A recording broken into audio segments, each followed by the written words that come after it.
Hello friends, ಇವತ್ತಿನ ಸಂಚಿಕೆಯಲ್ಲಿ ಏನಾಯಿತು ಅಂತ ನೋಡ್ಕೊಂಡು ಬರೋಣ ಬನ್ನಿ. ಕುಸುಮ ಪಾತ್ರೆ ತೊಳಿತಾ ಇರ್ತಾರೆ. ನಂತರ ಪಾತ್ರೆ ಎಲ್ಲ ತೊಳೆದು ಅಯ್ಯಪ್ಪ ದೇವರೇ ಸಾಕಾಗೋಯ್ತಲ್ಲಪ್ಪ, ತುಂಬ ಲೇಟಾಗೋಯ್ತು ಅಂತ ನೀರು ಕುಡಿಯುವಾಗ ಬಟ್ಟೆ ಮೂಟೆನ ಒಬ್ಬರು ತಂದು ಹಾಕ್ತಾರೆ. ಶಾಕ್ನಿಂದ ಕುಸುಮ ನೋಡ್ತಾರೆ. ಏನು ಹಾಕಿ ನಿಂತಿದ್ದೀರಾ ಅಂತಾಳೆ. ಇದು ಅಂತಾರೆ ಕುಸುಮ. ನೋಡಿ, ಇದನ್ನೆಲ್ಲ ಇವಾಗ ತೊಳೆದು ಆಮೇಲೆ ಹೊರಡಿ ಅಂತಾರೆ. ಈಗಲಾ ಅಂತಾರೆ ಕುಸುಮ. ಈಗಲೇ ಏನು ನಾಳೆನಾ? ಈಗಲೇ ತೊಳೆದ್ಬಿಟ್ಟು ಹೋಗಿ ಅಂತಾರೆ. ಹಾಗಲ್ಲ, ನನಗೆ ಸ್ವಲ್ಪ ಆಸ್ಪತ್ರೆಗೆ ಹೋಗಬೇಕಿತ್ತು, ಬಂದೆಲ್ಲ ತೊಳಿತೀನಿ, ಆಗ್ಬೋದಾ ಅಂತಾರೆ ಕುಸುಮ. ಇಲ್ಲಿ ನೀವು ಹೇಳೋದನ್ನು ಕೇಳೋದಕ್ಕೆ ನಾನಿರೋದಲ್ಲ, ನಾನು ಹೇಳೋದನ್ನು ಕೇಳೋಕ್ಕೆ ನೀವಿರೋದು. ಸುಮ್ಮನೆ ಏನೇನೋ ಕಾರಣ ಕೊಡಬೇಡಿ, ಹೇಳಿದ ಕೆಲಸ ಮಾಡಿ ಹೊರಡಿ ಅಂತಾರೆ ಅವರು. ಅದು ಹಾಗಲ್ಲ ಅಂತಾರೆ ಕುಸುಮ. ನೋಡಿ, ಇಲ್ಲಿರೋರೆಲ್ಲ ದುಡ್ಡು ಕೊಟ್ಟು ಉಳಿಯೋಕೆ ಬಂದಿರೋರು, ನೀವು ಖಾಲಿ ಕೈನಲ್ಲಿ ಬಂದಿರೋರು. ಹೇಳಿದ ಕೆಲಸ ಬಿಟ್ಟು ಬೇರೆ ಏನಾದರೂ ಮಾಡಿದರೆ ಗೇಟ್ ಪಾಸ್ ಕೊಡಬೇಕಾಗುತ್ತೆ. ಬೇಗ ಬಟ್ಟೆ ತೊಳಿತೀರಾ, ಆಮೇಲೆ ಹೊರಡ್ತೀರಾ ಅಷ್ಟೇ ಅಂತ ಅವ್ರು ಹೋಗ್ತಾರೆ. ಅಯ್ಯೋ, ಎಂಥ ಪರಿಸ್ಥಿತಿ ಬಂತು ಕುಸುಮ ನಿನಗೆ ಅಂತ. ಮಗನ್ನ ಹೆತ್ತ ಮೇಲೆ ಇಂಥ ಪರಿಸ್ಥಿತಿ ಬರದೇ ಇರುತ್ತಾ? ಅವನೊಬ್ಬ ಸರಿಯಾಗಿದ್ದಿದ್ರೆ ನಾನು ಈ ಥರ ಎಲ್ಲ ಒದ್ದಾಡಬೇಕಿತ್ತ? ಎಲ್ಲ ನನ್ನ ಕರ್ಮ. ಒಗೆಯುವಾಗ ಹೋಗೋದು ಯಾವಾಗ? ಎಂಥ ಪರಿಸ್ಥಿತಿ ಬಂತು ಕುಸುಮ ನಿನಗೆ. ಒಂದು ಕಾಲದಲ್ಲಿ ಎಲ್ಲ ನಿನ್ನ ನೋಡಿ ಗಡಗಡ ಅಂತ ಹೆದರ್ಕೊಳ್ಳೋರು, ಆದರೆ ಇವತ್ತಿನ ದಿವಸ ನಾನು ಎಲ್ರಿಗೂ ಹೆದರ್ಕೊಳ್ಳೋ ಪರಿಸ್ಥಿತಿ ಬಂದಿದೆ. ಆದರೂ ಪರವಾಗಿಲ್ಲ, ಯಾರು ಹಂಗೂ ಬೇಡ, ಎಷ್ಟೇ ಕಷ್ಟ ಬಂದರೂ ದುಡ್ದು ಬದುಕ್ತೀನಿ, ಅದೇ ನನ್ನ ಜೀವನದ ಉದ್ದೇಶ ಆಗಿರಬೇಕು ಅಂತಾರೆ ಕುಸುಮ. ಈಚೆ ರೌಡಿ ತಾಂಡವ್ ಸುಪಾರಿ ಕೊಟ್ಟಿದ್ದ ಅಂತಾನೆ. ಏನು ತಾಂಡವ್ ಸುಪಾರಿ ಕೊಟ್ಟಿದ್ದ? ಏನೋ ಹೇಳ್ತಿದ್ಯಾ ಅಂತ ಆದಿ ರೌಡಿಗೆ ಹೊಡೆಯೋಕೆ ಹೋಗ್ತಾನೆ. ಆಗ ಅವನು ತಪ್ಪಿಸ್ಕೊಂಡು ಓಡ್ತಾನೆ. ಭಾಗ್ಯ ಆದಿನ ಗಟ್ಟಿಯಾಗಿ ಹಿಡ್ಕೊತಾಳೆ. ಬಿಡಿ ಭಾಗ್ಯವ್ರೆ, ಏನು ಮಾಡ್ತಿದ್ದೀರಾ ಅಂತಾನೆ ಆದಿಯವರೇ. ಏಟಾಗಿ ಹಣೆಗೆ ಕೈಯಲ್ಲಿ ರಕ್ತ ಬರ್ತಿದೆ. ಅವನ ಹಿಂದೆ ಓಡಿ ಏನು ಸಿಗುತ್ತೆ ಹೇಳಿ? ನೀವು ಮೊದಲು ಕೂತ್ಕೊಳ್ಳಿ, ಹೇಳ್ತೀನಿ ಅಂತ ಭಾಗ್ಯ ಆದಿನ ಕುರ್ಸಿ ತನ್ನ ಸೀರೆನ ಹರಿದು ಆದಿ ಕೈಗೆ ಕಟ್ತಾಳೆ. ಭಾಗ್ಯವರೇ, ನೀವು ತಲೆ ಕೆಡಿಸ್ಕೋಬೇಡಿ, ನನಗೆ ಅಂಥದ್ದೇನು ಏಟಾಗಿಲ್ಲ ಅಂತಾನೆ ಆದಿಯವರೇ. ಅಷ್ಟೊಂದು ರಕ್ತ ಬರ್ತಿದೆ, ಏನೂ ಆಗಿಲ್ಲ ಅಂತ ಹೇಳ್ತಿದ್ದೀರಲ್ಲ, ಸುಮ್ಮನಿರಿ ನೀವು. ಅಲ್ಲ ಆದಿಯವರೇ, ಈ ತಾಂಡವ ಅವರಿಗೆ ಜೈಲಿಗೆ ಹೋದ್ಮೇಲಾದರೂ ಬುದ್ಧಿ ಬರುತ್ತೆ ಅಂದ್ಕೊಂಡಿದ್ದೆ. ಇದನ್ನೆಲ್ಲ ನೋಡ್ತಿದ್ರೆ ಅವ್ರಿಗಿನ್ನೂ ಬುದ್ಧಿ ಬಂದಿಲ್ಲ ಅನ್ನಿಸ್ತಿದೆ. ಅಲ್ಲಿ ಜೈಲಲ್ಲಿ ಕೂತ್ಕೊಂಡು ಇಂಥ ಕೆಲಸ ಮಾಡಿಸ್ತಾರೆ ಅಂದರೆ ನನ್ನ ಕೈಲಿ ನಿಜವಾಗ್ಲೂ ನಂಬೋಕ್ಕಾಗ್ತಿಲ್ಲ ಅಂತಾಳೆ ಭಾಗ್ಯ. ಭಾಗ್ಯವರೇ, ನೀವೇನು ವರಿ ಮಾಡ್ಕೋಬೇಡಿ, ಸ್ಟೇಷನಲ್ಲಿ ಇದ್ರ ಬಗ್ಗೆ ಕಂಪ್ಲೇಂಟ್ ಕೊಡೋಣ. ಭಾಗ್ಯವರೇ, ಯಾವುದೇ ಕಾರಣಕ್ಕೂ ಇದ್ರ ಬಗ್ಗೆ ಮನೆಯವರಿಗೆ ಗೊತ್ತಾಗೋದು ಬೇಡ ಅಂತಾನೆ ಆದಿ. ಛೇ, ನಾಚಿಕೆ ಆಗೋಲ್ವಾ ಈ ತಾಂಡವ ಅವರಿಗೆ? ಕೊಲೆ ಮಾಡಿಸೋಷ್ಟು ನೀಚತನಕ್ಕೆ ಇಳಿದ್ಬಿಟ್ರಾ ಅಂತ ಭಾಗ್ಯ ಯೋಚನೆ ಮಾಡ್ತಾಳೆ. ಭಾಗ್ಯವರೇ, ಏನು ಯೋಚನೆ ಮಾಡ್ತಿದ್ದೀರಾ? ನೋಡಿ, ನಾವು ಓಡ್ತಾ ಕಾಡು ಮಧ್ಯೆ ಬಂದುಬಿಟ್ಟಿದ್ದೀವಿ ಅನಿಸುತ್ತೆ, ನಾವು ವಾಪಸ್ ಕಾರ್ ಹತ್ರ ಹೋಗಬೇಕು ಅಂತಾನೆ ಆದಿ. ಬನ್ನಿ ಅಂತ ಭಾಗ್ಯ ಆದಿನ ಕರ್ಕೊಂಡು ಬರ್ತಾಳೆ.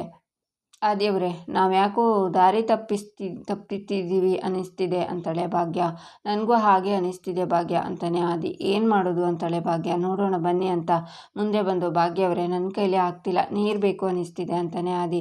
ಬನ್ನಿ, ನೀವು ಇಲ್ಲಿ ಕೂತ್ಕೊಳ್ಳಿ, ಇಲ್ಲೇ ಎಲ್ಲಾದರೂ ನೀರು ಸಿಗುತ್ತಾ ನೋಡ್ತೀನಿ ಅಂತ ಭಾಗ್ಯ ಹೋಗುವಾಗ, ಭಾಗ್ಯವರೇ, ತುಂಬ ದೂರ ಹೋಗಬೇಡಿ, ಆಮೇಲೆ ನೀವು ಕಳೆದೋದ್ರೆ ಆಮೇಲೆ ನಿಮ್ಮನ್ನು ಹುಡ್ಕೊಂಡು ನಾನು ಬರಬೇಕಾಗುತ್ತೆ ಅಂತಾನೆ ಆದಿಯವರೇ, ಹೀಗೆ ಸ್ವಲ್ಪ ಮುಂದೆ ಹೋದರೆ ನೀರು ಸಿಗ್ಬೋದು ಅಂತ ಅನ್ನಿಸ್ತಿದೆ, ನೋಡ್ಕೊಂಡು ಬರ್ತೀನಿ ಅಂತಾಳೆ ಭಾಗ್ಯ. ಪರವಾಗಿಲ್ಲ ಭಾಗ್ಯವರೇ, ಅದನ್ನು ಹುಡ್ಕೋಕೆ ಹೋಗಿ ಆಮೇಲೆ ನೀವು ತಪ್ಪಿಸ್ಕೊಂಡ್ರೆ ನಿಮ್ಮನ್ನು ಹುಡ್ಕೋದು ಕಷ್ಟ ಅಂತಾನೆ ಆದಿ. ಆಗ ಭಾಗ್ಯ ವಾಪಸ್ ಬರ್ತಾಳೆ. ಕೂತ್ಕೊಳ್ಳಿ ಭಾಗ್ಯ, ಕೂತ್ಕೊಳ್ಳಿ. ನೋಡಿ, ಒಬ್ಬೊಬ್ಬರೇ ದೂರ ಹೋಗಿ ಆಮೇಲೆ ಏನಾದರೂ ಹೆಚ್ಚು ಕಮ್ಮಿ ಆದರೆ ತುಂಬ ಕಷ್ಟ ಆಗುತ್ತೆ, ಬೇಡ ಇಲ್ಲೇ ಕೂತ್ಕೊಳ್ಳಿ, ಸ್ವಲ್ಪ ರೆಸ್ಟ್ ತಗೊಂಡು ಜೊತೆಲೇ ಹೋಗೋಣ ಅಂತಾನೆ ಆದಿ.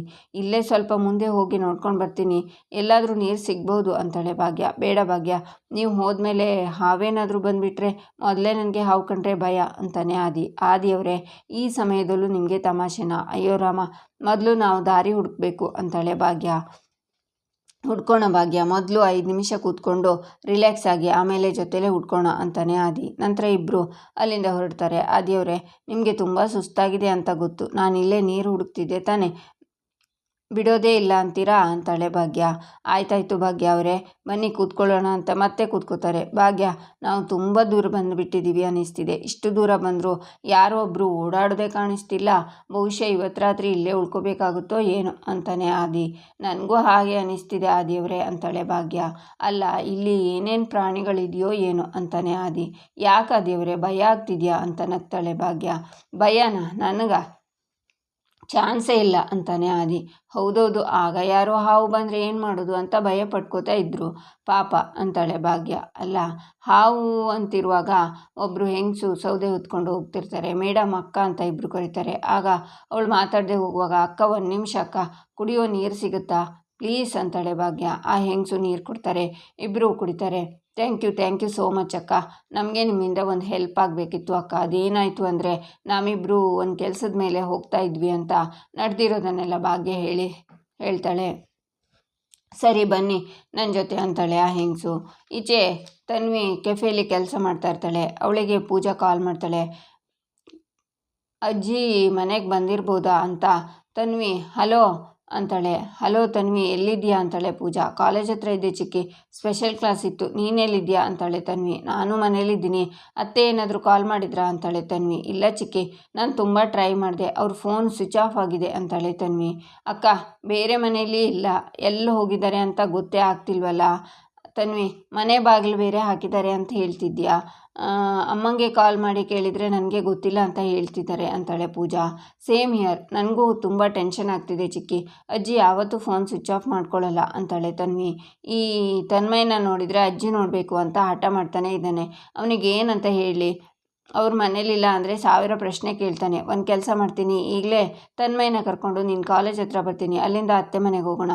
ಅಲ್ಲಿ ಅವ್ರು ಇದ್ದರೆ ಸರಿ, ಇಲ್ಲ ಅಂತಂದರೆ ಮುಂದೇನು ಮಾಡಬೇಕು ಅಂತ ನೋಡೋಣ ಅಂತಾಳೆ ಪೂಜಾ. ಕಾಲೇಜ್ ಹತ್ರ ಬರ್ತೀಯಾ ಚಿಕ್ಕಿ? ನೀನು ಯಾಕೆ ಅಲ್ಲಿಗೆ ಬರೋಕ್ಕೆ ಹೋಗ್ತೀಯಾ ಅಂತಾಳೆ ತನ್ವಿ. ನಿನ್ನ ಕರ್ಕೊಂಡು ಹೋಗೋಕ್ಕೆ ಅಂತಾಳೆ ಪೂಜಾ. ನೀವು ಬಂದರೆ ನಾನು ಕೆಫೆಯಲ್ಲಿ ವರ್ಕ್ ಮಾಡ್ತಾ ಇರೋದು ಗೊತ್ತಾಗುತ್ತೆ. ಆಮೇಲೆ ಅಮ್ಮನ ಹತ್ರ ಈ ವಿಷಯ ಹೋಗುತ್ತೆ. ಈ ವಿಷಯದಲ್ಲಿ ಯಾರ ಹತ್ರನೂ ಒಂದು ಮಾತು ಕೇಳೋಕ್ಕೂ ನನಗಿಷ್ಟ ಇಲ್ಲ ಅಂತ ತನ್ವಿ ಯೋಚನೆ ಮಾಡಿ.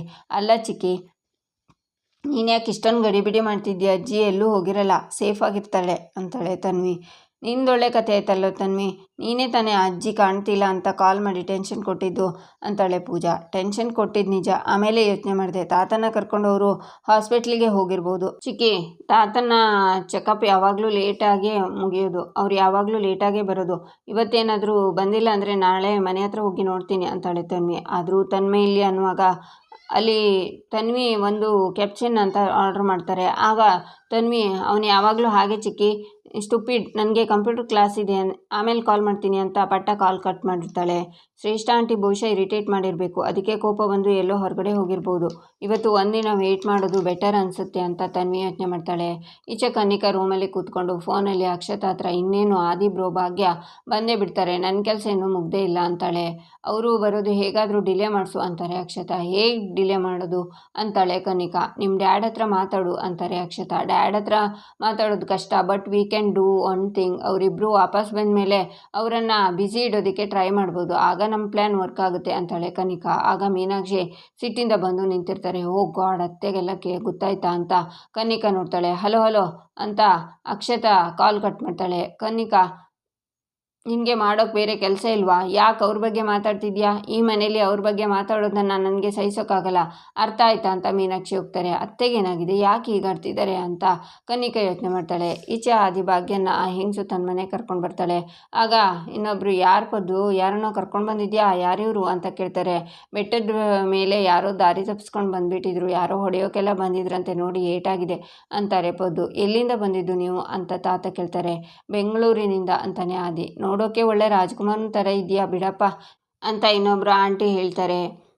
ಅದೇನು ಅವನು ಮಾತ್ರ ಹೊಗಳ್ತಿದ್ಯಾ, ಇವಳು ಮಹಾಲಕ್ಷ್ಮಿ ಥರ ಇಲ್ವೇ ಅಂತಾರೆ ಅಜ್ಜಿ. ನೀನಷ್ಟೆಲ್ಲ ಬಿಡು ಅಂತ ತಾತ ನಗ್ತಾರೆ. ನೋಡಿಪ್ಪ, ತಪ್ಪು ತಿಳ್ಕೊಬೇಡಿ, ಇವ್ರು ಹಾಗೆ ಸ್ವಲ್ಪ ಅಂತಾರೆ ಅಜ್ಜಿ. ಅಲ್ಲಿ ಯಾರೋ ಹೊಡೆಯೋಕ್ಕೆ ಬಂದರು ಅಂದ್ರಲ್ಲ, ಅವ್ರು ಇಲ್ಲಿಗೂ ಬಂದಿದ್ದಾರಾ ಅಂತ ತಾತ ಕೇಳ್ತಾರೆ. ನೀವೇನು ಭಯಪಡಬೇಡಿ ಸರ್, ಅವ್ರು ಇಲ್ಲಿಲ್ಲ ಅಂತಾನೆ ಆದಿ. ಏನು ಸಾರಾ? ಈ ಸಾರು ಸಾಂಬಾರೆಲ್ಲ ಬೆಂಗಳೂರಲ್ಲಿ ಬಿಟ್ಬಿಡು, ಲಕ್ಷಣವಾಗಿ ಬಾಯಿ ತುಂಬ ತಾತ ಅಂತ ಕರಿ, ಅಷ್ಟು ಸಾಕು. ಅವ್ರು ದಣಿದಿದ್ದಾರೆ, ಕುಡಿಯೋಕೆ ಏನಾದರೂ ಕೊಡು ಅಂತಾರೆ ತಾತ. ಪದ್ದು ಒಳಗಡೆ ಹೋಗ್ತಾರೆ. ನಂತರ ಚಾಪೆನ ಹಾಸಿ ಕೊಡ್ತಾರೆ. ಆದಿ ಭಾಗ್ಯ ಕೂತ್ಕೋತಾರೆ. ಅಯ್ಯೋ ಅಯ್ಯೋ, ಇಷ್ಟೊಂದು ಗಾಯ ಆಗಿದೆ, ಒಂದು ಔಷಧಿ ಕೊಡ್ತೀನಿ ಪದ್ದು, ಗಾಯಕ್ಕೆ ಹಾಕೋ, ಸೊಪ್ಪು ತಗೊಂಡು ಅಮ್ಮ ಅಂತಾರೆ ತಾತ. ಅಮ್ಮ ಯಾರೋ ಬಂದುಬಿಟ್ಟಿದ್ದಾರೆ ಅಂತ ಮತ್ತೆ ಇಬ್ಬರು ಅಲ್ಲಿಗೆ ಬರ್ತಾರೆ. ಹಾಂ, ಬೆಂಗಳೂರಿಂದ ಬಂದಿದ್ದಾರೆ ಅಂತಾರೆ ತಾತ. ಹಾಂ, ನಂಟ್ರ ಅಂತ ಕೇಳ್ತಾರೆ. ಹೌದು, ಒಂದು ರೀತಿಲಿ ನಂಟ್ರೆ ಅಂತಾರೆ ತಾತ. ಇಬ್ಬರಿಗೂ ಕುಡಿಯೋಕೆ ಕೊಡ್ತಾರೆ. ಇಬ್ಬರು ಕುಡಿತಾರೆ. ನೋಡವ, ಕಟ್ಟಿರೋ ಆ ಬಟ್ಟೆನ ಬಿಚ್ಚಿ ಗಾಯಕ್ಕೆ ಮದ್ದಾಕು. ಪದ್ದು, ಒಂದು ಬೇರೆ ಬಟ್ಟೆ ತಗೊಂಬ ಅಪ್ಪ, ಆಮೇಲೆ ಒಂದು ಕಷಾಯ ಕೊಡ್ತೀನಿ, ಅದನ್ನು ಕುಡಿದ್ರೆ ನಾಳೆ ಸರಿ ಹೋಗುತ್ತೆ, ಒಂದು ಗಾಯನೂ ಇರಲ್ಲ ಬೆಳಿಗ್ಗೆ ಅಂತಾರೆ ಅಜ್ಜಿ. ಹೌದಾ, ಅಷ್ಟು ಒಳ್ಳೆ ಮದ್ದು ಅದು ಇಲ್ಲಿ ಮಾತ್ರ ಸಿಗೋದಾ ಅಂತಾನೆ ಆದಿ. ಹೌದು, ಇಲ್ಲಿ ಮಾತ್ರ ಸಿಗೋದು. ಯಾಕೆ ಹೇಳು, ನಿಮ್ಮ ಊರಲ್ಲಿ ಮರ ಗಿಡಗಳನ್ನು ಕಡಿದ್ಬಿಟ್ಟಿದ್ದಾರೆ, ದೊಡ್ಡ ದೊಡ್ಡ ಕಟ್ಟಡ ಕಟ್ಬಿಟ್ಟಿದ್ದಾರೆ, ಅದಕ್ಕೆ ಇಲ್ಲೇ ಮಾತ್ರ ಸಿಕ್ಕೋದು ಅಂತಾರೆ ತಾತ. ಭಾಗ್ಯ ಸೊಪ್ಪಿನ ಔಷಧಿನ ಹಾಕಿ ಕೈಗೆ ಬಟ್ಟೆ ಕಟ್ತಾರೆ. ಹಣೆಗೂ ಸೊಪ್ಪಿನ ಔಷಧಿ ಹಾಕುವಾಗ ತಾತ ಕುತ್ತಿಗೆ ನೋಡಿ, ಇಲ್ಲೂ ಗಾಯ ಆಗಿದೆ, ಇಲ್ಲೂ ಹಾಕವ್ವ ಅಂತಾರೆ. ಏನವ್ವ ನೀನು ಹರಕೆ ಸಂದಾಯ ಮಾಡಿದ್ಯಾ ಹೇಗೆ? ಬೆನ್ನಿಗೆ ಹಚ್ಚು, ಅಂಗಿ ತೆಗೆಯಪ್ಪ ಅಂತಾರೆ ಅಜ್ಜಿ. ನಾನಾ ಅಂತಾನೆ ಆದಿ. ಮತ್ತೆ ನಾನಾ? ಅಲ್ಲಯ್ಯ, ಗಾಯ ಆಗಿರೋದು ನಿನಗೆ, ನೀನು ತಾನೇ ಅಂಗಿ ತೆಗೆದು ಔಷಧಿ ಹಚ್ಕೋಬೇಕು ಅಂತಾರೆ ತಾತ. ಅದು ನಾನು ಎಲ್ಲರ ಮುಂದೆ ಅಂತಾನೆ ಆದಿ. ಏನಪ್ಪ ಇದು, ಹೆಂಡತಿ ಕೈಲಿ ತಾನೇ ಮದ್ದು ಹಚ್ಕೊಳ್ಳೋದು, ಅವಳು ಮುಂದೆ ಅಂಗಿ ತೆಗಿಯೋಕೆ ಯಾಕೆ ನಾಚಿಕೆ? ಒಂದು ಕೆಲಸ ಮಾಡುವ, ಎಲ್ಲರೂ ಇಲ್ಲಿಂದ ಆಚೆ ನಡೆಯುವ, ಅವರಿಬ್ಬರೇ ಇಲ್ಲಿ ಇರಲಿ ಅಂತಾರೆ ಅಜ್ಜಿ. ಎಲ್ಲರೂ ಅಲ್ಲಿಂದ ಹೋಗ್ತಾರೆ. ನಂತರ ಸ್ವಲ್ಪ ಹೊತ್ತು ಬಿಟ್ಟು ಅಜ್ಜಿ ಕಷಾಯ ತಂದು, ಇದನ್ನು ಕುಡಿಯಪ್ಪ, ಇದನ್ನು ಕುಡಿದ್ರೆ ನೋವೆಲ್ಲ ಹಂಗೆ ಹೊರಟೋಗುತ್ತೆ, ಕುಡಿ ಅಂತ ಕೊಡ್ತಾರೆ. ಆದಿ ಕುಡಿದು, ಭಾಗ್ಯ ಎಷ್ಟೊಂದು ಕಹಿ ಇದೆ ಇದು ಅಂತಾನೆ ಆದಿ. ಹೋ ಮಿಲ್ಕ್ ಶೇಕ್ ಮಾಡಿಕೊಡ್ಬೇಕಿತ್ತ ನಿಮಗೆ ಅಂತಾಳೆ ಭಾಗ್ಯ. ಆಗಲ್ಲ, ಆವಾಗ ಬೆಲ್ಲದ ಪಾನಕ ಕೊಟ್ರಲ್ಲ ಆ ಥರ ಇರುತ್ತೆ ಅಂತ ಅಂದ್ಕೊಂಡೆ ಅಂತಾನೆ ಆದಿ. ಸಿಹಿಯಿಂದ ನೋವು ಯಾವತ್ತೂ ಹೋಗಲ್ಲ ಆದಿಯವರೇ, ಕುಡೀರಿ ಅಂತಾಳೆ ಭಾಗ್ಯ. ಈ ಮಾತನ್ನು ನಂಬೋಕ್ಕಿಲ್ಲ ಅಂತಾನೆ ಆದಿ. ಯಾಕೆ ಅಂತಾಳೆ ಭಾಗ್ಯ. ನೀವು ನನ್ನ ಪಕ್ಕದಲ್ಲಿದ್ದರೆ ನೋವು ಹೋಗುತ್ತಲ್ವಾ ಭಾಗ್ಯ, ನನ್ನ ಬಾಳಿನ ಸಿಹಿ ನೀವು ಏನು ಯೋಚನೆ ಮಾಡ್ತಿದ್ದೀರಾ ಭಾಗ್ಯವರೇ ಅಂತಾನೆ ಆದಿ. ಏನಿಲ್ಲ ಆದಿಯವರೇ ಅಂತ ಸೊಳ್ಳೆ ಆದಿಯವರೇ ಅಂತಾಳೆ ಭಾಗ್ಯ.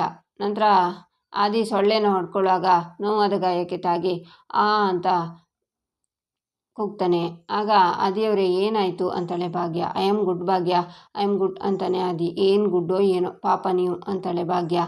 ಕಮಾನ್ ಭಾಗ್ಯ, ಆ ಥರ ಏನಿಲ್ಲ, ನಿಮ್ಮ ಜೊತೆ ಇಡೀ ಜೀವನ ಕಳಿತೀನಿ ಅಂತ ಹೇಳಿದ ಮೇಲೆ ಇದೆಲ್ಲ ದೊಡ್ಡ ವಿಷಯನ ಹೇಳಿ ಅಂತಾನೆ ಆದಿ. ನಂತರ ಪದ್ದು ಮಲ್ಲಿಗೆ ಹೂ ತಂದು, ಅಕ್ಕವರಿಗೆ ಮಲ್ಲಿಗೆ ಹೂ ಅಂದರೆ ಇಷ್ಟ ಅಂತೆ, ತಗೊಳ್ಳಿ ಮುಡಿಸಿ ಅಂತಾಳೆ. ಪರವಾಗಿಲ್ಲ ಅಂತಾಳೆ ಭಾಗ್ಯ. ಆಗ ತಾತ, ಪರವಾಗಿಲ್ಲ ಅಂದರೆ ಹೇಗೆ, ಮುಡ್ಕೋಬೇಕು ಅಂದರೆ ಮುಡ್ಕೋಬೇಕು ಅಂತಾರೆ.